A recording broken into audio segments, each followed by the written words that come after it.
Warung mie ongklok itu sudah terbakar habis. Tapi sampai sekarang, masih ada yang mencium aroma amis darah dan mendengar suara panci beradu di bekas puingnya. Selamat datang di Jagat Demit. Membuka gerbang dunia tak kasat mata. Di tepi jalanan berkelok yang menghubungkan pusat kota Wonosobo dengan desa-desa di lereng pegunungan, berdirilah sebuah warung sederhana yang baru saja dibuka. Warung itu hanyalah bangunan semi permanen, terbuat dari dinding anyaman bambu dengan atap seng bekas. Di depannya terpampang papan kayu usang yang dicat seadanya. Bertuliskan Mie Ongklok Pak Warto dengan huruf miring yang tampak tidak rapi. Warung itu milik seorang pria parubaya bernama Warto. Seorang laki-laki dengan tubuh kurus, kulit legam karena sering terbakar matahari, dan tatapan mata yang tajam penuh keyakinan. Sejak muda ia memang keras kepala dan tidak pernah mau menyerah, meski kehidupan seringkali menjepitnya dari berbagai arah. Pak Warto berasal dari keluarga petani miskin di pinggiran kota. Setelah gagal panen berulang kali dan tanah warisan orang tuanya habis dijual untuk menutup utang, ia bertekad mencari jalan lain untuk bertahan hidup. Dia pernah merantau ke Jakarta, bekerja serabutan sebagai tukang bangunan, kuli angkut, hingga penjaga warung. Namun di sana pun ia tidak pernah merasa cukup. Dia sia-sia untuk biaya hidup, dan ia kembali ke kampung halaman dengan tangan kosong. Ketika ia kembali ke Wonosobo, satu-satunya yang ia bawa hanyalah pengalaman singkat bekerja di warung makanan. Dari situlah muncul ide membuka warung mie ongklok, makanan khas Wonosobo yang digemari masyarakat setempat. Dengan sisa uang tabungan dan pinjaman kecil dari tetangga, ia membangun warung sederhana di pinggir jalan yang cukup ramai dilewati kendaraan. Namun apa yang ia bayangkan tidak berjalan sesuai harapan. Sejak warung itu dibuka, pembeli yang datang bisa dihitung dengan jari. Dalam sehari, paling banyak hanya 5-6 orang yang singgah. Itu pun hanya orang lewat yang kebetulan lapar. Sebagian besar orang lebih memilih makan di warung mie ongklok lain, yang sudah lebih dulu terkenal di pusat kota. Pak Warto duduk di bangkunya setiap sore hingga malam dengan wajah tegang. Dia memasak mie dalam panci besar berisi air yang mengepul, mencampurnya dengan kol, kucai, dan kuah kental berbahan tepung yang gurih. Dia juga menyajikannya dengan sate tempe kemul atau gorengan sederhana. Namun semangatnya seringkali runtuh ketika melihat pembeli hanya memesan satu porsi, lalu pergi, tanpa meninggalkan kesan istimewa. Dari luar, warung itu tampak lengang. Lampu Petromax yang digantung di pojokan hanya memancarkan cahaya redup, membuat suasana sekitar terlihat lebih muram. Kadang-kadang ada suara jangkrik dari sawah di belakang, atau suara anjing menggonggong dari kejauhan. Jalanan di depan warung pun lebih sering sepi. Hanya sesekali terdengar deru motor, lewat membawa hawa dingin khas pegunungan. Di sela kesepiannya, Pak Warto seringkali berbicara sendiri. Kenapa orang-orang lebih memilih warung lain? Padahal mie ongklokku sama saja. Bahkan lebih enak, gumamnya sambil menggenggam sendok sayur yang mulai berkarat. Keras kepalanya membuat ia tidak mau menutup warung, meski dagangannya sering sisa banyak. Malam demi malam ia buang mie yang tidak habis terjual ke sungai kecil di belakang warung. Dengan hati berat, bau anyir tepung yang basi bercampur dengan aroma kuah menguar ke udara. Tetangga sekitar mulai memperhatikan kebiasaan itu. Ada yang kasihan, ada juga yang mencibir, menganggap warung Pak Warto tidak akan bertahan lama. Namun sini ia tidak peduli. Baginya sih menyerah adalah pilihan terakhir. Ia sering teringat nasihat mendiang ayahnya, bahwa orang yang tekun akan menuai hasil, cepat atau lambat. Keyakinan itulah yang membuat ia bertahan, meski kenyataan seolah-olah terus memukulnya. Semakin hari, kegelisahan makin tumbuh. Ia tidak bisa terus begini. Utang menumpuk, bahan baku habis terbuang sia-sia, dan lidah masyarakat tetap saja lebih memilih warung lain. Pada malam-malam tertentu, ketika duduk seorang diri di bangku panjang kayu, ia sering mendengar desir angin yang berbeda. Seolah ada bisikan halus menyusup melalui celah bambu dinding warung. Bisikan itu samar tapi cukup jelas di telinganya. Kalau ingin ramai, ada cara lain. Cara yang tidak semua orang berani. Pak Warto awalnya mengira itu hanya permainan pikirannya karena kelelahan. Namun semakin sering ia duduk sendirian hingga larut, bisikan itu makin jelas. Ada rasa dingin yang menusuk tulang, membuat bulu kuduknya meremang. Kadang ia merasa seperti ada sosok lain yang memperhatikannya dari balik kegelapan sawah belakang warung. Sepasang mata merah, samar, yang muncul sekilas lalu menghilang. Malam demi malam, suara itu terus menggoda hatinya. Tekanan hidup membuatnya mulai goyah. Ia ingin warungnya ramai, ia ingin terkenal. Ia ingin membuktikan kepada semua orang bahwa mie ongkloknya layak jadi yang terbaik di Wonosobo. Ambisi itu terus membakar pikirannya, menyingkirkan rasa takut yang seharusnya ia rasakan. Bahkan ketika beberapa kali mimpi buruk menghantui tidurnya, mimpi tentang kuali besar, berisi cairan hitam pekat, tangan-tangan manusia meronta di dalamnya. Jentawa mengerikan menggema, Pak Warto tetap tidak mundur. Ia justru semakin yakin bahwa mimpi itu adalah pertanda. Pertanda bahwa ada jalan lain. Jalan yang mungkin menyeramkan tapi bisa mewujudkan mimpinya. Di siang hari, ia tetap melayani pembeli dengan wajah datar. Namun di malam hari, matanya sering kosong menatap jalanan. Menunggu sesuatu yang entah apa. Ketika warga sekitar melewati warungnya, mereka bisa melihat bayangan Pak Warto duduk sendirian dengan tubuh kaku. Seakan ia mendengar sesuatu yang tidak bisa didengar orang lain. Sejak itulah warung mie ongklok sederhana itu bukan lagi sekadar tempat makan. Ia menjadi panggung bagi sebuah ambisi yang gelap, yang pelan-pelan mulai dipeluk oleh bisikan-bisikan gaib dari entah mana. Pak Warto mungkin belum menyadari, tapi langkah kakinya sudah mengarah pada jalan yang tidak bisa ia putar kembali. Sebuah jalan yang kelak akan mengikatnya pada sesuatu yang jauh lebih menyeramkan daripada sepi dan kebangkrutan. Pasar malam di Wonosobo selalu menjadi keramaian yang ditunggu-tunggu warga, terutama ketika bulan purnama menggantung bulat di langit. Hiruk-pikuk suara musik dangdut dari panggung hiburan bercampur dengan teriakan penjual mainan, aroma jagung bakar, dan lampu-lampu warna-warni yang berkelap-kelip. Malam itu Pak Warto sengaja datang untuk mencari bahan tambahan dagangannya. Ia mau berharis dengan variasi kecil. Mungkin rasa mie ongkloknya bisa lebih menarik pelanggan. Kiai berjalan ia mensusuri kerumunan, membawa karung kecil di tangannya. Tatapannya gelisah, kepalanya dipenuhi pikiran tentang utang yang semakin menumpuk, dan warungnya yang makin sepi. Di tengah keramaian tiba-tiba ada sesuatu yang terasa berbeda. Suara bising pasar mendadak terdengar seperti mengecil. Meski keramaian masih berlangsung di sekelilingnya, lampu-lampu warna-warni seolah meredup, dan hawa dingin menusuk tulang datang tanpa alasan.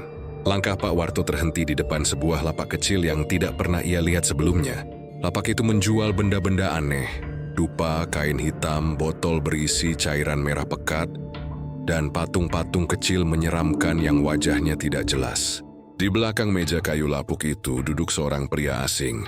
Wajahnya pucat seperti tidak dialiri darah, matanya cekung, dan bibirnya tersenyum miring dengan gigi hitam yang menyembul. Senyum itu aneh, bukan senyum ramah, melainkan senyum yang seperti mengejek sekaligus mengundang. Mencari sesuatu, Pak?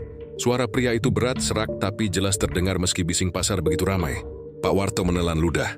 Ia sebenarnya ingin pergi, tapi matanya terpaku pada pria itu. Ada sesuatu yang seakan menahan kakinya. Saya hanya cari bahan masak, Kang, jawabnya gugup. Pria itu mengangguk pelan. Tangannya yang kurus dan panjang menunjuk ke arah warung dupa di sampingnya. Bahan masak biasa tidak akan membuat orang datang ke warungmu, Pak Warto. Mendengar namanya disebut, jantung Pak Warto langsung berdegup keras. Dia tidak pernah menyebut siapa dirinya. Kau tahu namaku? Tanyanya terkejut. Senyum pria itu melebar, matanya menyipit penuh misteri. Aku tahu banyak. Ku tahu kau ingin warungmu ramai. Kau ingin pembeli datang berbondong-bondong, memuji rasa mie ongklokmu, dan kau ingin semua orang di kota ini hanya mengingat warungmu. Suara pria itu seperti masuk langsung ke dalam kepalanya, membongkar isi hatinya yang paling dalam. Pak Warto tercekat, mulutnya kering. Selama ini ia memang hanya menyimpan ambisinya sendiri, tidak pernah mengungkapkan pada orang lain. Tapi orang asing itu bisa membacanya dengan tepat. Apa maksudmu? Pak Warto berusaha menjaga nada suaranya tetap tenang, meski tubuhnya mulai gemetar. Pria pucat itu meraih sebuah botol kecil berisi cairan hitam, lalu meletakkannya di atas meja. Dari botol itu keluar bau anyir menusuk, seperti darah basi yang sudah lama tidak dibersihkan. Ada cara agar warungmu ramai, tapi tidak semua orang berani menempuhnya. Pak Warto menelan ludah. Dalam kepalanya, suara-suara yang sering ia dengar di warung saat malam sepi kembali menggema. Bisikan yang mengatakan ada cara lain. Apakah ini yang dimaksud? Cara apa? Suaranya bergetar tapi penuh rasa penasaran. Pria itu mendekatkan wajahnya. Dari jarak dekat, kulit pucatnya terlihat lebih menyeramkan, seolah bisa tembus cahaya lampu. Ikuti ritual kecil. Datanglah ke sendang tua di lereng Gunung Sindoro. Saat tengah malam Jumat Kliwon, bawa ayam cemani, bunga 7 rupa, dan sebuah kuali dari dapurmu. Letakkan semuanya di pinggir sendang. Jika kau berani, penunggu sendang akan datang. Dewi membantumu, asal kau setia. Kalimat itu diucapkan pelan, tapi setiap katanya seperti paku yang menancap dalam-dalam di telinga Pak Warto. Ia merinding, bulu kuduknya berdiri, tapi ada gairah aneh yang tumbuh di dadanya. Kalau aku melakukannya, warungku akan ramai. Tanyanya dengan suara serak. Pria itu tertawa kecil. Tawa itu membuat udara sekitar terasa makin dingin. Tidak hanya ramai, kau akan jadi satu-satunya penjual mie ongklok yang selalu penuh. Orang-orang akan rela antre berjam-jam hanya untuk mencicipi masakanmu.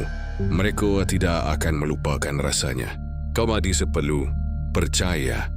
Kata-kata itu bagai racun manis yang menetes perlahan ke dalam hati Pak Warto. Rasa takut dan logika mulai terkikis oleh bayangan warung yang penuh pembeli, uang yang menumpuk, dan nama besarnya dikenal di seluruh Wonosobo.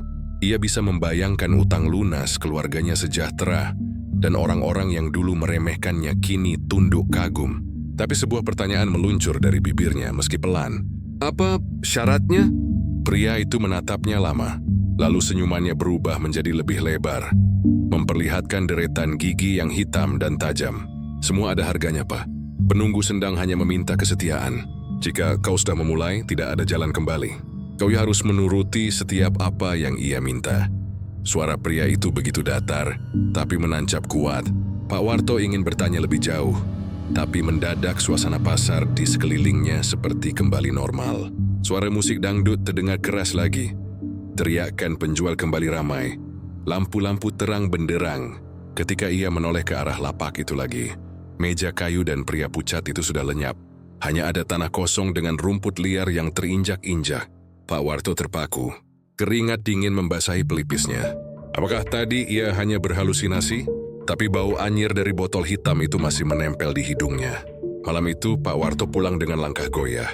Di dalam kepalanya suara pria asing itu terus terngiang-ngiang. Datanglah ke sendang. Tengah malam Jumat Kliwon, bawalah ayam cemani dan kuali. Ia mencoba tidur, tapi bayangan wajah pucat itu terus muncul setiap kali ia memejamkan mata. Seolah pria itu duduk di sudut kamarnya, tersenyum lebar dengan gigi hitamnya. Sejak malam itu hidup Pak Warto tidak lagi sama. Bisikan yang dulu hanya terdengar samar kini semakin keras, semakin jelas, memaksanya untuk membuat keputusan. Sebuah keputusan yang akan menyeretnya ke jalan gelap yang tidak pernah ia bayangkan sebelumnya. Falambur, udara Wonosobo terasa lebih dingin dari biasanya. Angin pegunungan berembus dari arah Gunung Sindoro, membawa hawa lembab dan kabut tipis yang turun menyelimuti jalan setapak. Bulan tampak pucat, tertutup awan tipis yang bergerak lambat. Pak Warto berjalan sendirian menyusuri jalan berbatu dengan langkah ragu. Di tangannya ia membawa sebuah keranjang bambu berisi ayam cemani yang berkokok lirih, bunga 7 rupa yang aromanya menyengat menusuk hidung, serta sebuah kuali tua yang ia ambil dari dapur warungnya. Malam itu adalah malam Jumat Kliwon, waktu yang sejak dulu dipercaya sebagai malam paling angker, saat dunia manusia dan dunia gaib saling berdekatan. Suara binatang malam terasa lebih sunyi. Hanya sesekali terdengar burung hantu bersuara lirih dari kejauhan. Pak Warto terus berjalan meski bulu kuduknya berdiri. Dia sudah bertanya pada beberapa orang tua desa tentang letak sendang tua di lereng Sindoro. Konon, sendang itu sudah lama tidak didatangi orang karena dianggap angker. Banyak cerita tentang orang yang pergi ke sana dan tidak pernah kembali. Tapi malam ini, dengan pikirannya yang kalut dan ambisinya yang menguasai hati, Pak Warto memberanikan diri. Ia teringat wajah pucat pria asing di pasar malam itu, senyum hitamnya, dan kalimat yang terngiang-ngiang. Jika kau berani, penunggu sendang akan datang. Dia bisa membantumu asal kau setia. Jalan menuju sendang semakin sepi. Pepohonan di kiri kanan jalan berdiri rapat. Batang-batang pinus menjulang tinggi. membuat cahaya bulan sulit menembus ke tanah. Kabut tebal menggantung rendah, membuat pandangan semakin terbatas.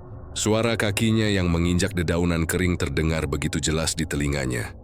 Seakan seluruh hutan ikut mendengar langkahnya. Akhirnya, setelah berjalan cukup jauh, ia tiba di sebuah tempat lapang dengan genangan air yang tenang di tengahnya. Itulah sendang angker yang dimaksud. Airnya berkilau pucat diterpa cahaya bulan, tapi di permukaan tampak aneh, seperti beriak perlahan meski angin tak bertiup. Di sekeliling sendang tanahnya lembab, ditumbuhi rerumputan liar yang tidak pernah dirawat. Ada batu besar menjulang di tepi sendang, bentuknya mirip kepala kerbau dengan tanduk patah. Entah kebetulan atau memang sudah demikian, pemandangan itu menambah kesan menyeramkan. Pak Warto menaruh keranjang sesajen di dekat batu itu. Tangannya gemetar, tapi matanya penuh harapan. Ia mengeluarkan ayam cemani yang meronta keras. Suaranya melengking melawan kesunyian malam. Ia menaruh ayam itu di atas kuali, lalu menaburkan bunga 7 rupa di sekelilingnya. Sap dupa yang ia bawa mulai dibakar, mengeluarkan bau harum bercampur amis, menambah suasana mistis. Ia ingat betul arahan pria misterius itu. Menaruh sesajen, menunggu di tepi sendang, dan tidak boleh meninggalkan tempat sebelum sesuatu datang. Dengan hati berdebar, ia duduk bersila di hadapan sesajen. Mulutnya komat kamit, mencoba membaca doa yang setengah ia pahami, setengah ia karang sendiri. Angin tiba-tiba berhenti. Hutan menjadi sangat hening, begitu hening hingga ia bisa mendengar detak jantungnya sendiri. Permukaan air sendang yang tadinya hanya beriak kecil kini mulai berputar. Riaknya makin besar, seperti pusaran yang terbentuk dari dasar sendang. Pak Warto menelan ludah. Keringat dingin bercucuran di pelipisnya meski udara begitu dingin. Dari pusaran itu muncul sesuatu.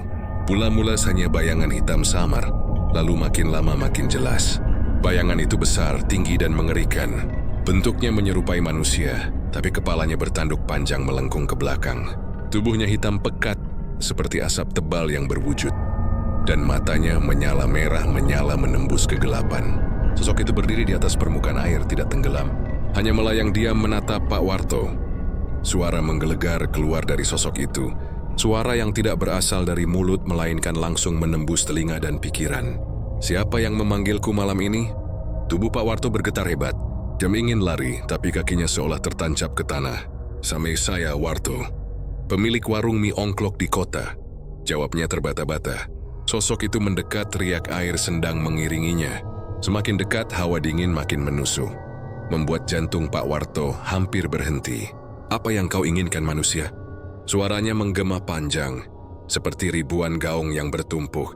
Pak Warto menunduk, berusaha menyembunyikan rasa takutnya. Saya ingin warung saya ramai. Saya ingin pembeli datang berbondong-bondong. Saya ingin mie ongklok saya jadi yang paling dicari di kota ini. Sosok itu diam sejenak, lalu tawa mengerikan terdengar, berat dan panjang, membuat permukaan air bergetar. Ambisi, keserakahan, itu yang membuat manusia datang padaku. Aku bisa memberimu apa yang kau minta. Warungmu akan ramai, mie ongklokmu akan jadi legenda. Orang-orang akan rela antre demi mencicipinya. Tapi semua ada harga. Harga? Apa? Suara Pak Warto bergetar. Sosok itu mendekat lebih jauh, hingga bayangan tanduknya menutupi wajah Pak Warto. Setiap malam pasaran Kliwon, kau harus memberi aku tumbal, daging segar manusia. Jika tidak, semua yang kau dapatkan akan sirna, dan kau akan kubawa ke dasar sendang untuk selamanya. Kata-kata itu menusuk dalam-dalam. Jantung Pak Warto hampir berhenti mendengarnya. Tumbal manusia, itu bukan harga kecil, tapi di kepalanya, bayangan warung yang penuh pembeli, uang yang berlimpah, dan rasa kemenangan terhadap warung-warung lain begitu nyata. Ada bisikan dalam dirinya, suara yang membujuknya untuk menerima. Ia teringat semua malam-malam sepi, semua hinaan orang-orang, semua rasa sakit saat ia dipandang sebelah mata. Kalau ini satu-satunya cara, kenapa tidak? Sosok bertanduk itu mengangkat tangannya yang hitam berasap. Dari telapak tangannya keluar api merah yang berkobar tapi tidak membakar. Api itu menyentuh kuali di depan Pak Warto, membuat ayam cemani berkokok keras lalu mati seketika. Darah hitam mengalir dari tubuh ayam itu, bercampur dengan bunga 7 rupa, lalu meresap ke dalam tanah. Mulai malam ini warungmu akan berbeda. Setiap orang yang makan di sana akan merasakan rasa yang tidak bisa dilupakan. Tapi ingat, setiap kliwon satu nyawa harus kau serahkan padaku. Jika engkau mencoba mengingkari, aku akan datang menjemputmu." Suara itu menggelegar, lalu tubuh sosok itu perlahan kembali memudar ke dalam pusaran air. Permukaan sendang kembali tenang, hanya menyisakan bau anyir yang menusuk dan hawa dingin yang lebih menggigit. Pak Warto terdiam lama, tubuhnya masih gemetar. Yuri tahu info yang baru saja terjadi bukan mimpi. Matanya menatap ayam hitam yang mati di kuali. Darahnya masih segar. Ia sadar dirinya baru saja membuat perjanjian dengan sesuatu yang jauh lebih besar dari dirinya. Malam itu ia pulang dengan langkah goyah, tapi di dadanya ada api baru. Api ambisi bercampur ketakutan. Dia tahu sejak malam itu, warung mie ongkloknya tidak akan pernah sama lagi. Sejak malam Pak Warto menaruh sesajen di tepi sendang angker itu. Warung mie ongkloknya berubah drastis. Pagi masih sepi, namun begitu sore datang dan matahari mulai tenggelam di balik bukit-bukit Wonosobo, warung kecil itu seperti diserbu manusia. Dari jauh tampak kerumunan orang berdesakan. Sebagian duduk di kursi kayu reyot, sebagian lagi rela berdiri hanya untuk mendapat semangkuk mie ongklok buatan Pak Warto. Tak ada satupun yang peduli, meski harus menunggu lama. Anehnya, banyak pembeli yang setelah selesai makan, kembali lagi ke antrian hanya untuk memesan semangkuk lagi. Pak Warto awalnya merasa bahagia.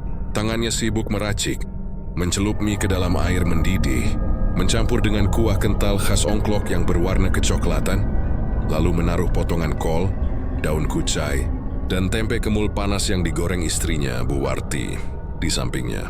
Namun seiring waktu, ia mulai melihat sesuatu yang membuat bulu kuduknya berdiri. Beberapa pelanggan tampak makan dengan cara tidak wajar. Ada yang menyeruput kuah panas sampai menetes-netes dari bibir, tapi tak sedikit pun merasa kepedasan.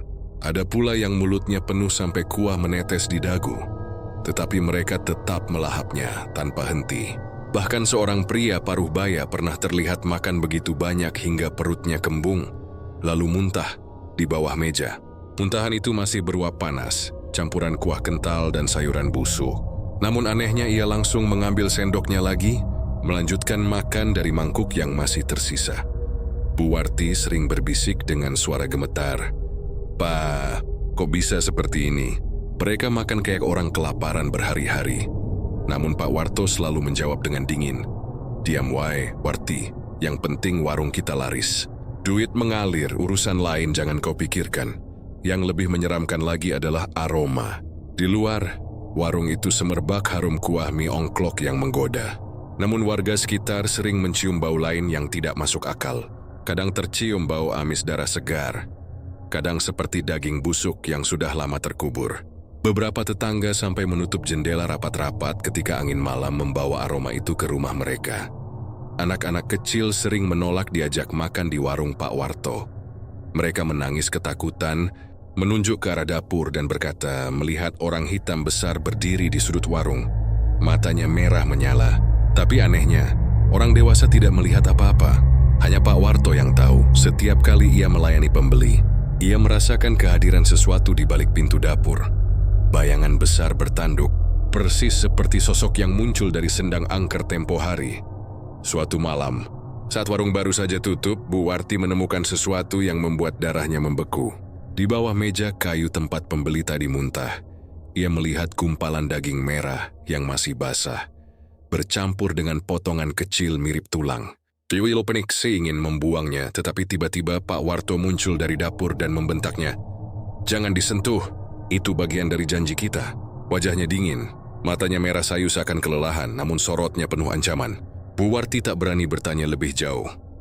Hari-hari berikutnya, warung semakin ramai, tapi juga semakin menyeramkan. Ada kejadian aneh lainnya. Seorang pembeli yang sedang asyik makan, tiba-tiba menggigil dan mendongak ke langit-langit warung. Mulutnya bergetar, dan dari tenggorokannya keluar suara berat yang bukan miliknya.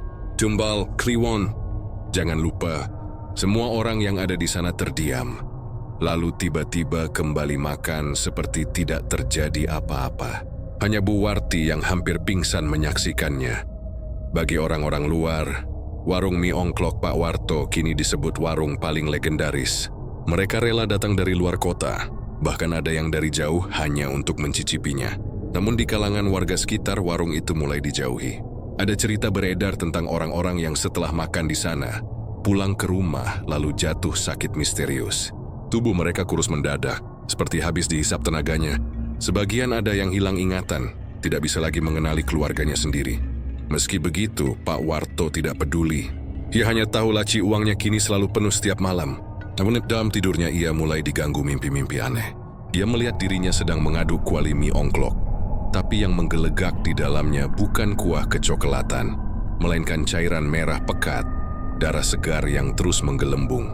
Dari dalam kuali itu muncul tangan-tangan pucat, berusaha keluar sambil meraih dirinya. Ia terbangun dengan keringat dingin, hanya untuk mendapati kuali di dapur benar-benar berisi cairan yang lebih pekat dari biasanya. Miss Ibu Warti bersumpah ia hanya memasak dengan resep biasa. Semakin lama, semakin jelas pula tanda-tanda bahwa warung itu tidak lagi sekadar tempat makan, melainkan gerbang bagi sesuatu yang gelap. Malam-malam kliwon, suara-suara aneh terdengar dari arah dapur. Seperti suara orang menggeretakkan gigi, atau jeritan samar-samar dari dasar kuali. Namun begitu Pak Warto membuka tutupnya, hanya ada kuah mie ongklok yang tampak normal. Warga sekitar yang nekat lewat depan warung di malam hari sering bersaksi melihat bayangan raksasa bertanduk duduk di kursi pembeli, tubuhnya membungkuk seolah sedang makan juga, tetapi ketika mereka berkedip kursi itu kosong, hanya tersisa mangkuk yang berputar sendiri seakan sedang diaduk oleh tangan tak kasat mata. Bu Warti semakin takut dan sering memohon pada suaminya untuk berhenti. "Pak, aku ora kuat maneh. Iki kabeh ra wajar, Pak. Wong-wong iku ora mangan kaya manusia. Aku wediyen warung iki sing bakal nggawa petaka." Namun Pak Warto dengan wajah keras hanya menjawab, "Kowe ora ngerti opo-opo. Iki dalan sing wis tak pilih. Nek kowe ora kuat, ojo melu campur. Cukup masak tempe kemulmu wae." Sejak saat itu, Bu Warti hanya bisa menangis diam-diam setiap kali melihat para pembeli yang makan dengan tatapan kosong. Bibir belepotan kuah dan tangan gemetar seakan dikendalikan oleh sesuatu yang tak terlihat. Ia tahu ada harga besar yang harus dibayar atas keberhasilan warung mereka, dan aroma amis yang makin sering tercium dari warung itu hanyalah awal dari mimpi buruk yang lebih kelam. Awalnya hanya desas-desus kecil, namun lama-lama menjadi keresahan nyata. Sejumlah orang yang terakhir kali terlihat makan di warung mie ongklok Pak Warto tak pernah pulang ke rumah. Seorang sopir angkot bernama Jatmiko misalnya, sempat terlihat duduk di bangku panjang dekat pintu warung, dengan mangkuk mie ongklok masih mengepul di depannya. Seorang rekannya yang kebetulan lewat mengaku melihat Jatmiko makan dengan lahap, bahkan memesan 2 porsi tambahan. Tapi malam itu ia tidak pulang. Besoknya keluarganya kebingungan, melapor pada tetangga dan polisi. Namun jejaknya hilang begitu saja. Tidak hanya Jatmiko, seorang pedagang sayur langganan warung itu, bahkan seorang perempuan muda yang baru pindah ke kampung seberang juga lenyap. Setelah disebut-sebut sempat mampir ke warung Pak Warto. Anehnya, setiap kali ditanya, Pak Warto selalu berkata dengan wajah datar, "Oh, wong iku wis rampung mangan lan lunga. Sudewe sing weruh." Tapi kesaksian itu tidak bisa dipastikan, sebab tidak ada satupun warga yang benar-benar melihat mereka meninggalkan warung. Suatu malam, seorang warga yang hendak pulang dari ronda pos kamling melihat sesuatu yang membuat darahnya membeku. Dari kejauhan, ia melihat warung Pak Warto yang sudah tutup, tapi lampu dalamnya masih menyala samar. Ia menyaksikan bayangan hitam menyerupai sosok tinggi besar dengan tanduk melengkung, menyeret sesuatu di lantai. Sesuatu itu berbentuk tubuh manusia yang masih bergerak lemah. Kaki-kakinya berusaha menendang-nendang lantai, namun tak kuasa. Bayangan itu menyeretnya masuk ke arah dapur. Warga itu ketakutan, berlari terbirit-birit tanpa sempat memastikan lebih jauh. Keesokan paginya, bersama beberapa orang, ia memberanikan diri mendatangi warung Pak Warto. Namun pintu warung terkunci rapat, jendela ditutup, dan ketika mereka mencoba mengintip lewat celah, tak ada apa-apa. Dapur hanya terlihat biasa, dengan panci, kuali, dan tungku kayu. Tidak ada bekas darah, tidak ada tanda-tanda pertarungan. Semuanya bersih, seakan warung itu memang hanya tempat masak biasa. Namun bagi mereka yang sempat mencium bau amis malam, Perasaan tak nyaman terus menghantui. Desas-desus pun semakin meluas. "Warung iku dudu warung biasa," kata seorang nenek tua. "Wong-wong sing manggen kono kadang rebali." Wak mau ngerti tegese opo. Bisik-bisik itu menyebar, membuat warga mulai ketakutan. Sebagian bahkan melarang keluarganya makan di sana lagi, meski harus menahan rasa penasaran yang luar biasa. Namun justru dari luar kota, orang-orang makin berdatangan. Mereka tak peduli gosip, hanya ingin mencoba mie ongklok yang katanya paling nikmat di Wonosobo. Bu Warti semakin ketakutan. Ia sadar sesuatu yang janggal sedang terjadi. Suaminya seringkali mengunci dapur dengan rantai besar tiap malam. Ia dilarang keras masuk, bahkan untuk sekadar membersihkan. Padahal dulu ia yang biasa membereskan semuanya. Ketika ia bertanya dengan suara lirih, Pak Warto hanya menatap tajam. "Ojo takon maneh, iki kabeh wis dadi syarat." Kata-katanya singkat tapi dingin menusuk hati. Pada suatu malam kliwon, Bu Warti tak tahan lagi. Ia menunggu Pak Warto keluar sebentar untuk membuang sampah, lalu diam-diam menyelinap ke dapur. Dengan tangan gemetar, ia mencoba membuka pintu yang terkunci. Dan ternyata kunci ditinggalkan tergantung. Begitu pintu terbuka, udara pengap bercampur bau anyir langsung menyeruak. Cahaya lampu minyak redup memperlihatkan kuali besar di atas tungku, dengan kuah yang mendidih. Namun kuah itu tidak seperti biasanya. Warnanya pekat, merah kehitaman, beraroma amis seperti darah segar. Di samping kuali, ia melihat sesuatu yang membuatnya hampir berteriak. Ada pakaian kotor berserakan milik orang-orang yang hilang. Celana panjang penuh lumpur, daster lusuh, bahkan jaket sopir angkot. Semua tersusun rapi di sudut, seolah sengaja disembunyikan. Bu Warti mundur dengan wajah pucat pasi. Tapi sebelum ia bisa lari, tiba-tiba pintu dapur menutup keras. Dari balik kuali, muncul bayangan besar bertanduk. Tubuhnya menggeliat, matanya merah menyala menatapnya. Bu Warti hampir pingsan, namun suara langkah suaminya masuk menyelamatkannya dari tatapan itu. "Tak kandhani ojo mlebu. Nek kowe ndelok kabeh, kowe bakal ora iso bali urip," bentak Pak Warto sambil menyeret istrinya keluar. Bu Warti menangis ketakutan, tak lagi berani membantah. Malam-malam berikutnya, warga kembali dikejutkan oleh hilangnya seorang pemuda. Kali ini beberapa orang mengaku melihat terakhir kali ia duduk di warung Pak Warto, memesan mie ongklok dengan wajah penuh semangat. Tapi sesudah itu ia lenyap. Pihak keluarga mencarinya, memasang poster, bahkan mendatangi rumah Pak Warto untuk bertanya. Dengan wajah pura-pura prihatin, Pak Warto menjawab, "Aku orang ngerti, wis wong iku rampung mangan banjur lunga." Namun dalam hatinya, ia tahu siapa sebenarnya yang membawa pergi para pembeli itu. Semakin lama, warung itu menjadi semacam rahasia kelam bagi warga. Mereka tahu ada sesuatu yang tidak beres, namun tidak ada yang berani menuduh terang-terangan.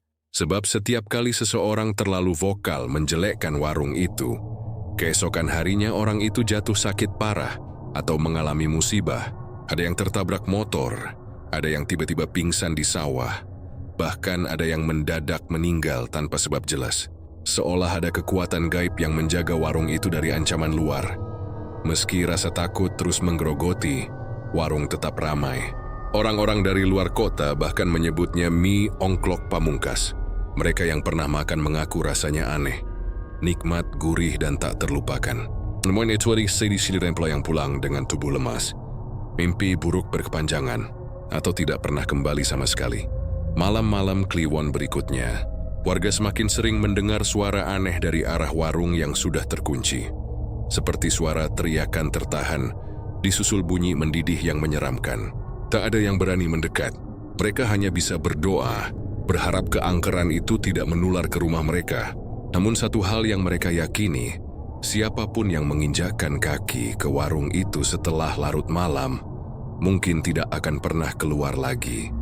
Setelah desas-desus hilangnya pembeli semakin ramai, Pak Warto merasa ia membutuhkan bantuan tambahan untuk melayani pengunjung yang setiap malam semakin membludak. Tubuhnya yang semakin kurus dan wajahnya yang pucat tidak lagi mampu mengaduk kuali dan melayani orang-orang yang tak pernah berhenti datang. Maka ia merekrut seorang pemuda desa bernama Joko, anak yatim piatu yang dikenal rajin dan sederhana. Bagi Joko, bekerja di warung mie ongklok Pak Warto adalah kesempatan emas. Sebab semua orang tahu warung itu kini jadi primadona Wonosobo. Hari-hari awal, Joko hanya diminta membantu hal-hal ringan, mencuci mangkuk, menyiapkan sayuran, atau mengantarkan mie ke pembeli. Namun dari awal, ia merasa ada sesuatu yang aneh. Bumbu-bumbu yang dipakai Pak Warto terlihat biasa saja. Kecap, bawang putih, kucai, kol, sedikit merica, dan tepung kanji. Tidak ada rempah istimewa. Namun ketika sudah jadi, rasa mie itu tak tertandingi. Joko sendiri yang mencicipinya merasakan kenikmatan yang membuat tubuhnya seakan bergetar. Ada rasa gurih yang sulit dijelaskan, seolah meresap langsung ke otak dan mengikat lidah agar selalu menginginkannya lagi. Joko penasaran. Pak, rahasianya opo? Bumbune kok sederhana, tapi rasanya ora ono tandingke. Pak Warto hanya tersenyum kaku, matanya sayu tapi berkilat dingin. Joko ojo wake takon, sing penting kowe kerja tenanan, aku sing urus bumbu. Jawaban itu membuat Joko semakin curiga, tapi ia tak berani melawan. Beberapa kali ia memperhatikan gelagat aneh. Setiap malam menjelang warung tutup, Pak Warto selalu menutup pintu dapur rapat-rapat dan melarang siapapun masuk. Bahkan Bu Warti sekalipun hanya bisa berdiam di ruang depan. Joko sering mendengar suara gemericik dan seperti erangan samar-samar dari dalam dapur. Kadang ada bau amis darah yang menusuk hidung, bercampur dengan aroma mie ongklok. Joko mencoba menepis prasangka, namun rasa penasaran menumpuk di kepalanya. Malam itu, ketika warung sudah sepi, Joko sengaja tidak langsung pulang. Ia berpura-pura membereskan piring di sudut ruangan, menunggu saat yang tepat. Dari balik pintu dapur yang hanya tertutup sebagian, ia melihat Pak Warto berdiri di depan kuali besar. Lampu minyak menggantung di atasnya, cahayanya redup, menyorot wajah Pak Warto yang tampak lebih menyeramkan dari biasanya. Tangannya menggenggam sendok pengaduk panjang. Tubuhnya tampak seperti sedang menggumamkan doa-doa aneh dengan suara lirih. Joko menahan napas. Ia mencondongkan tubuh lebih dekat, mencoba mengintip isi kuali. Saat itu pula matanya membelalak ketakutan. Kuah dalam kuali itu bukanlah kuah kecoklatan khas mie ongklok, melainkan cairan kental kehitaman yang bergolak perlahan. Dari permukaannya sesekali muncul sesuatu, potongan daging yang tidak wajar.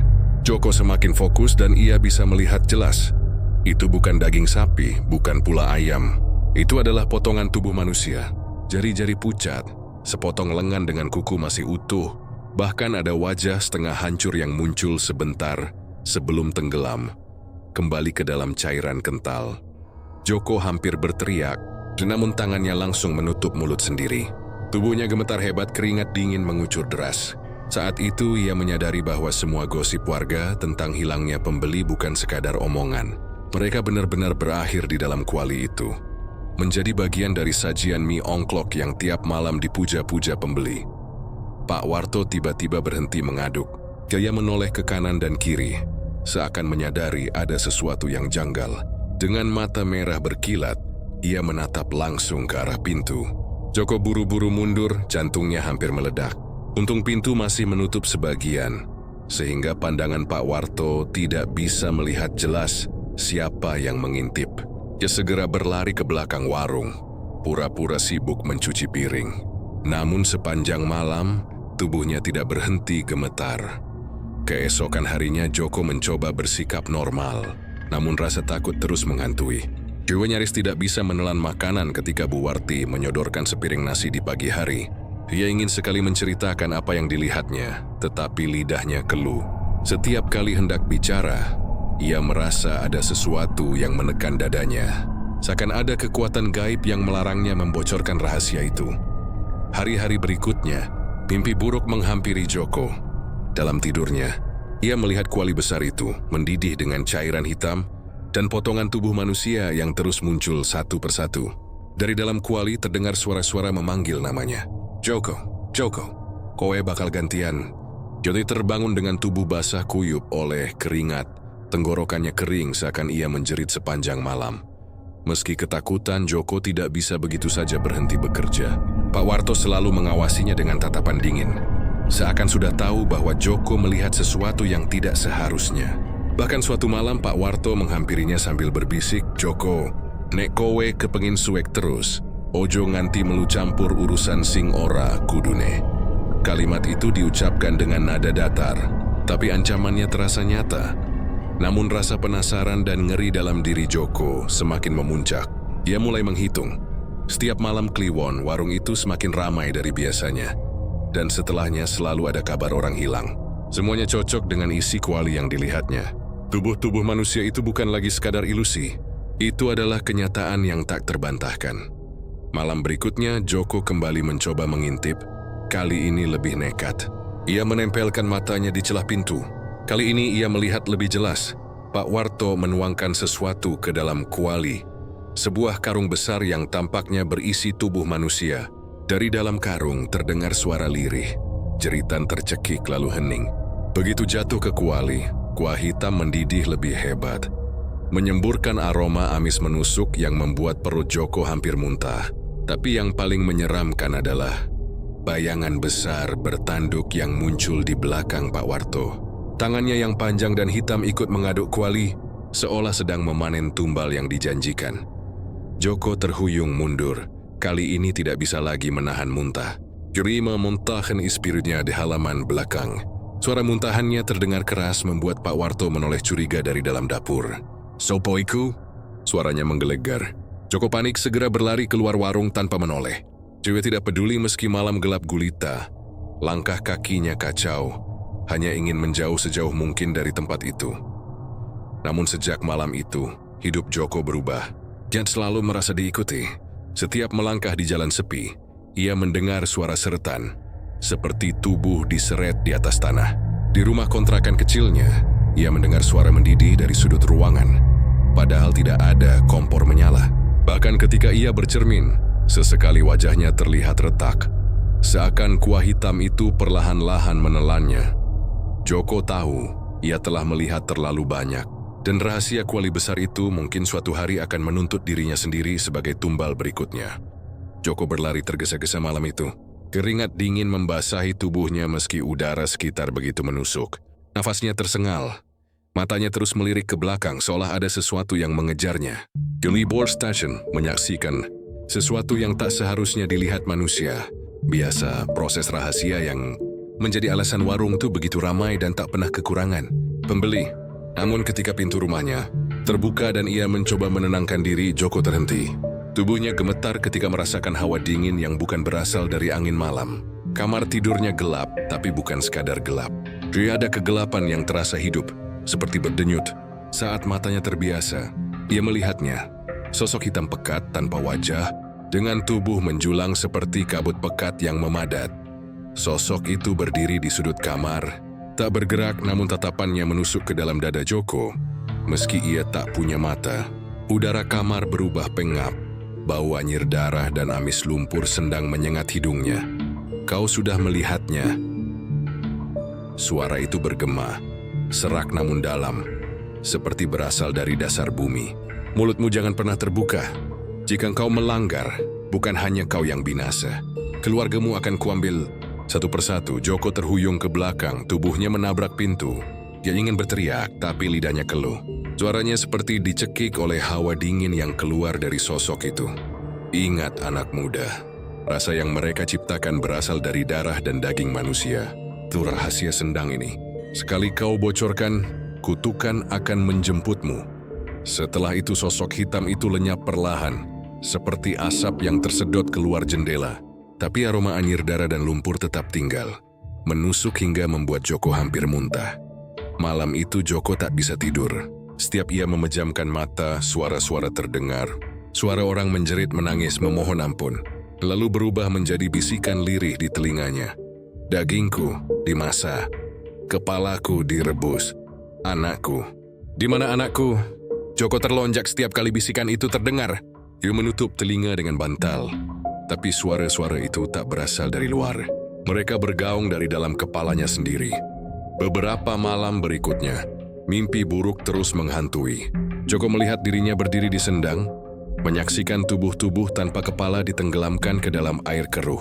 Darah merembes ke permukaan, bercampur dengan lumpur. Di tepi sendang, ia melihat wajah-wajah orang hilang yang pernah ia baca di koran lokal.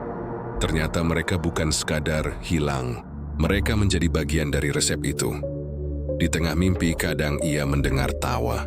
Bukan tawa manusia tapi tawa yang dalam, menggema, seolah keluar dari dada kosong yang tak punya isi. Ketika ia terbangun, tubuhnya basah oleh keringat dingin. Kadang dengan bekas lumpur di kakinya, Maisie Vieira tidak pernah keluar rumah. Ibunya sempat curiga. "Joko, kenapa kakimu kotor begini? Kau jalan-jalan malam?" tanyanya. Joko hanya menggeleng cepat, takut menjawab. Namun sejak peringatan itu, kehidupannya berubah drastis. Joko tidak lagi berani dekat dengan warung itu. Tapi anehnya, setiap lewat di depannya, Joko merasa tubuhnya tertarik. Seperti ada tangan tak kasat mata yang menggiringnya masuk, memaksanya duduk, dan menyantap makanan yang disajikan. Setiap kali ia mencoba menceritakan pada temannya, lidahnya keluh, dadanya sesak. Pernah suatu kali ia mencoba bercerita pada seorang sahabat dekatnya. Baru ia mengucapkan, "Aku tahu sesuatu tentang warung itu." Tenggorokannya langsung terasa dicekik. Fury batuk keras mengeluarkan lendir bercampur darah. Sahabatnya panik, tapi Joko hanya terdiam dengan mata penuh ketakutan. Dia tahu kutuba itu nyala. Malam berikutnya sosok hitam itu kembali. Kali ini lebih dekat, duduk di ujung ranjangnya. Bau busuk lumpur dan bangkai memenuhi kamar. "Kau mencoba melawan. Kau mencoba membuka mulut. Kau suka smelfi kedemu. Jika kau ulangi lagi, keluargamu akan jadi santapan berikutnya." Joko hanya bisa menangis. Dia menutupi wajahnya dengan selimut. Tubuhnya menggigil seperti anak kecil. Dia ingin lari jauh dari desa itu, tapi sesuatu menahannya. Ia merasa terikat, seolah ada rantai gaib yang menambatkan tubuhnya pada sendang terkutuk itu. Hari-hari berikutnya semakin mencekam. Ayahnya mulai sakit tanpa sebab. Tubuhnya lemah dan tak bisa bangun. Ibunya sering mendengar langkah kaki orang di dapur pada tengah malam, padahal tidak ada siapa-siapa. Adiknya tiba-tiba kerasukan, berbicara dengan suara serak. "Joko, rahasia itu harus disimpan. Kalau tidak, aku yang akan pertama kali diambil." Joko hampir gila. Setiap detik ia dihantui bisikan, mimpi dan bayangan sosok hitam itu. Bahkan saat siang hari, bayangan gelap kerap terlihat mengikuti dari sudut matanya. Ia tahu satu hal, kutukan dari penunggu sendang itu nyata, dan ia kini terjerat di dalamnya. Rahasia kelam tentang makanan yang digemari banyak orang bukan lagi sekadar pengetahuan, melainkan beban yang mengancam jiwa dan keluarganya. Namun di balik ketakutannya, tersisa satu keinginan yang membara di dadanya. Keinginan untuk melawan. Tapi bagaimana caranya? Jika ia bersuara, keluarganya akan mati. Jika ia diam, warung itu akan terus berdiri, menyajikan daging manusia dengan wajah ramah. Malam itu, Joko duduk sendirian di depan cermin, matanya merah karena kurang tidur. Bibirnya bergetar saat ia berkata pada pantulannya sendiri, "Kalau aku harus melawan, mungkin aku harus mengorbankan diriku." Dan pada saat itulah suara sosok hitam kembali terdengar. Kali ini langsung dari balik pantulan cermin. "Kau tidak bisa kabur, Joko. Kutukan ini akan menempel sampai darahmu yang terakhir mengering." Tanggal 1 Suro selalu dianggap keramat. Di Wonosobo banyak orang memilih berdiam diri, melakukan tirakat, atau sekadar menutup pintu rapat-rapat agar tidak terseret arus gaib yang dipercaya berkeliaran malam itu. Namun berbeda dengan orang lain, warung mie ongklok Pak Warto justru tampak lebih meriah dari biasanya. Malam itu ia mengadakan pesta besar. Mie ongklok gratis untuk semua. Berita itu menyebar cepat sejak beberapa hari sebelumnya, membuat ribuan orang penasaran. Jalan menuju warung penuh sesak. Lampu-lampu dipasang meriah, dan aroma sedap mie rebus bercampur kuah kental khas mie ongklok menguar ke udara. Tawa, musik dangdut, dan teriakan anak-anak terdengar riuh di malam yang seharusnya hening. Joko, yang masih terikat kutukan, ikut berada di antara kerumunan. Tubuhnya gemetar tanpa sebab sejak sore. Hatinya sudah dipenuhi firasat buruk. Setiap kali ia menatap ke arah warung, bayangan hitam menjulang di atap tak terlihat oleh orang lain, tapi begitu nyata di matanya. Pukul 8 malam, pesta dimulai. Para karyawan warung membagikan mie ongklok dalam porsi besar, lengkap dengan sate dan tempe kemul. Orang-orang berebut bersorak gembira. Tapi di tengah keriuhan itu hawa aneh tiba-tiba terasa. Udara mendadak dingin, seperti ada kabut yang menyusup di sela-sela tubuh manusia. Lalu, aroma busuk mulai tercium. Bukan sekadar bau basi, melainkan bau darah yang mengental, amis bercampur lumpur, awalnya samar, lalu semakin kuat hingga menusuk ke dalam hidung, membuat banyak orang menutup wajah dengan tangan. Apaan sih baunya? Kayak bangkai? Aku mual. Tapi sebelum mereka sempat melarikan diri, teriakan-teriakan kesakitan meledak dari berbagai sudut. Satu persatu orang yang memakan mie itu terjatuh, menggeliat di tanah. Kulit mereka mendidih melepuh seperti disiram air mendidih. Ada yang matanya meletus, ada yang kulit wajahnya mengelupas memperlihatkan daging merah beruap. Jeritan panik menggema. Orang-orang berdesakan saling injak untuk melarikan diri. Tapi semakin banyak yang roboh, berguling dengan tubuh terbakar dari dalam. Kuah mie di mangkuk-mangkuk berubah warna menjadi merah pekat, menetes ke tanah seperti darah segar. Dan saat itulah langit mendadak gelap, seakan bulan dan bintang tertelan sesuatu. Dari atas warung muncul sesosok makhluk hitam raksasa, bertanduk panjang melengkung. Matanya menyala merah, tubuhnya setengah kabut, setengah daging busuk, dan dari mulutnya menetes cairan kental hitam berbau busuk. Warto, suaranya mengguncang bumi, menggema hingga ke dalam dada manusia. Kau berjanji tumbal malam ini, tapi aku haus. Aku butuh lebih banyak jiwa. Pak Warto, yang selama ini tampak tenang, tiba-tiba pucat pasi. Dia berlutut di depan semua orang, tubuhnya gemetar hebat. Tetuan, aku sudah memberikan mereka. Semua pembeli ini, ribuan jiwa. Suaranya bergetar ketakutan. Sosok bertanduk itu menggeram, mengeluarkan suara bagai ribuan petir pecah bersamaan. Tidak cukup. Kau terlalu lama menikmati hasil perjanjian tanpa menepati kadar tumbal yang kuinginkan. Malam ini, waktumu habis. Tiba-tiba tubuh para karyawan warung menegang. Mata mereka kosong, lalu satu persatu roboh dengan tubuh terbelah. Dari luka mereka, kabut hitam keluar, terhisap ke dalam mulut makhluk itu. Orang-orang yang masih hidup menjerit histeris. Berlarian tanpa arah, tapi jalan keluar, seolah tertutup kabut pekat. Joko berdiri kaku, menyaksikan semuanya dengan tubuh menggigil. Dia ingin menolongnya, tapi lututnya lemas. Sosok hitam itu menoleh ke arahnya, seakan tahu bahwa Joko selama ini mengetahui rahasia terkutuk itu. Kau, bocah kutukan, kau saksi bisu dari perjanjianku. Aku bisa merasakannya. Kau akan menjadi hidangan terakhir malam ini. Seketika tubuh Joko terangkat dari tanah, tercekik oleh tangan gaib. Tenggorokannya sakit, matanya hampir melotot keluar. Dia meronta, tapi kekuatan itu terlalu besar. Di telinganya, bisikan-bisikan korban terdengar semakin jelas, bercampur dengan jeritan orang-orang yang sedang meregang nyawa. Namun di saat yang sama, suara lirih muncul di dalam kepalanya. Suara itu bukan dari sosok gaib, melainkan dari dalam dirinya sendiri. Jika kau ingin memutus kutukan ini, lakukan sekarang. Malam Suro adalah satu-satunya kesempatan. Dengan sisa tenaga, Joko meraih saku celananya.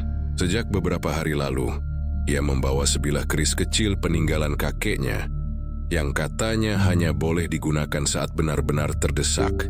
Tangan Joko gemetar, tapi berhasil menusukkan keris itu ke lengannya sendiri. Darah segar mengucur deras, menetes ke tanah. Tiba-tiba kabut hitam di sekitar warung bergetar, seakan tersedot oleh darah Joko. Makhluk bertanduk itu meraung marah. Berani sekali kau, bocah. Darahmu adalah kunci. Aku akan merebutnya. Tubuh Joko dilempar keras ke tanah, tapi ia terus menggenggam kerisnya, menancapkannya ke tanah penuh darah. Tiba-tiba tanah bergetar, retakan terbuka, dan dari dalam retakan muncul cahaya putih menyilaukan. Makhluk bertanduk itu menjerit. Tubuhnya seperti meleleh ketika cahaya itu menyentuhnya. Suara korban yang selama ini terperangkap terdengar berbaur, bukan lagi sebagai jeritan, melainkan sebagai doa panjang yang menggema di udara. Namun, cahaya itu juga membakar tubuh Joko.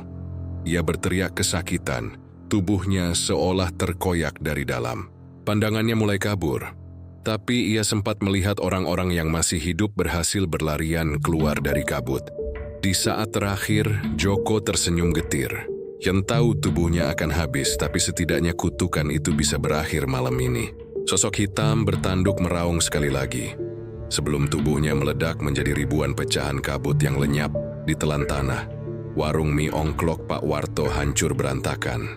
Api hitam menjilat bangunan itu hingga rata dengan tanah. Pak Warto sendiri menjerit, tubuhnya terbakar tanpa bisa diselamatkan. Dan malam suro itu, ribuan orang bersaksi.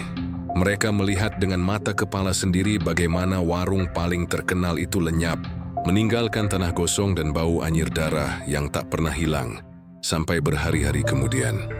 Sejak saat itu, pengik orangnya percaya warung mie ongklok Pak Warto bukan sekadar warung biasa, melainkan pintu gaib menuju sendang terkutuk.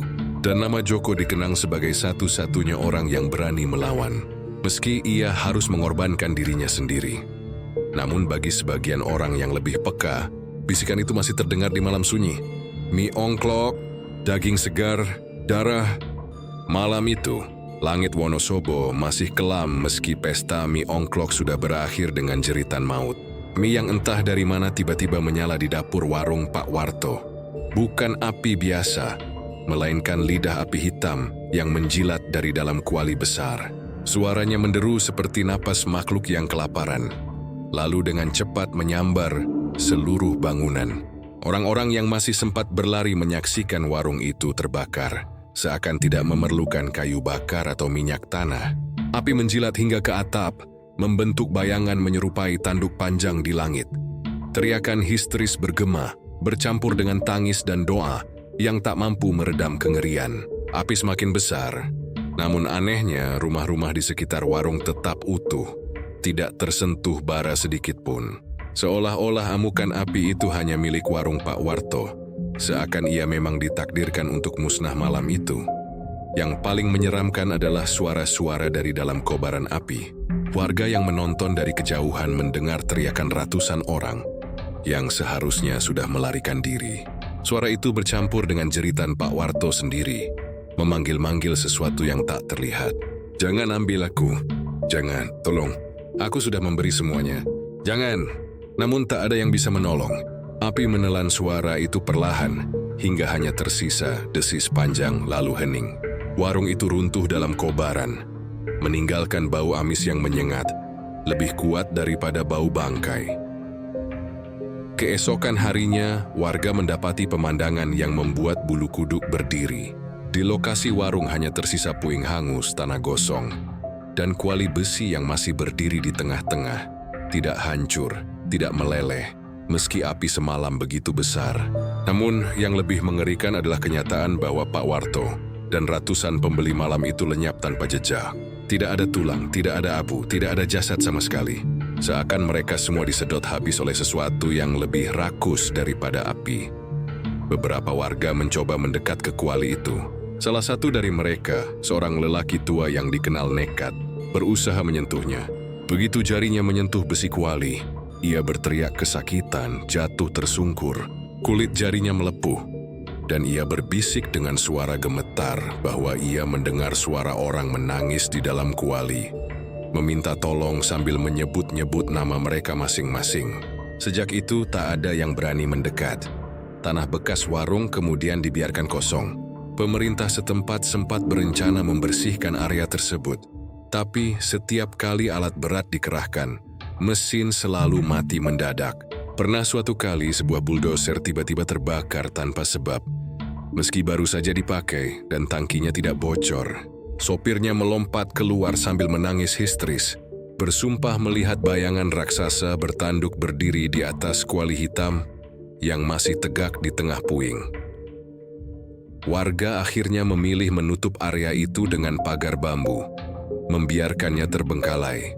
Namun cerita menyeramkan terus terdengar. Banyak orang yang nekat lewat pada malam hari bersaksi mencium aroma mie ongklok yang kuat. Awalnya wangi, gurih menggoda, tapi lama-lama berubah menjadi amis darah yang menusuk, hingga membuat muntah. Ada juga yang mendengar suara panci beradu, sendok mengaduk, dan desisan kuah mendidih padahal tidak ada siapa-siapa. Beberapa pemuda iseng yang mencoba mengintip dari celah pagar, mengaku melihat bayangan seperti tangan manusia, berwarna pucat, keluar dari kuali, menggapai-gapai meminta pertolongan, sebelum akhirnya lenyap kembali. Cerita itu semakin angker ketika seorang pedagang keliling bercerita bahwa ia pernah melihat sosok Pak Warto sendiri duduk di bekas reruntuhan, tengah mengaduk kuali kosong. Tubuhnya hitam legam terbakar, tapi matanya masih menyala merah. Ia tersenyum lebar sambil berkata lirih, "Mie ongklok, tidak ada tandingannya." Sebelum akhirnya menghilang di telan asap, kejadian-kejadian itu membuat area bekas warung dijauhi orang. Tidak ada yang berani membuka usaha di sana.